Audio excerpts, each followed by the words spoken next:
Neçə yaşınız var? 74 yaşım var. Maşallah. Sizə baxanda mən harda başqa yerdə görsəm deyərəm ki, siz elə ləzgisiz. Bığlardan, papaqdan, geyim tərzinizdən.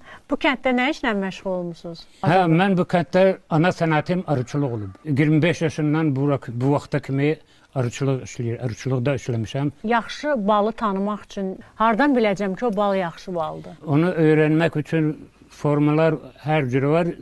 Ən asandan deyin ki, kimsə bal almaq istəyəndə seçsin ki, desin ki, bu bal ona allatmasınlar da, desinlər ki, bu bal əla baldır. Bir qaşıq bal götürüb yeyirsən. Aha.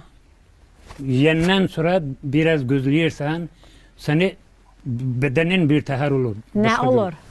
Demək, bu sizin həyətin balıdır. Mən bundan bir qaşıq yesəm, bədənim bir təhər olacaq. Heç nə olmaz, qulaq, mən deyim əvvəl. Siz deyin, mən də yavaş-yavaş başlayayım prosesə. Əgər çoxdursa, onda heç nə hiss eləmirsən, yeyib gedirsən.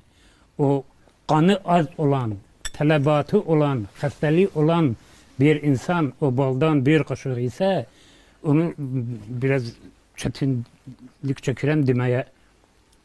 Sıxılır da, bədən belə sıxılır, özünü pis hiss eləyir. Təmiz baldan. Hə, təmiz baldan. Az müddətdə belə olur, ondan sonra açılırsan da, deməli bu sənə çəkir. Bundan xeyir var sənin. Yandırsa o bal əsl bal deyil. Yandırmaq başqa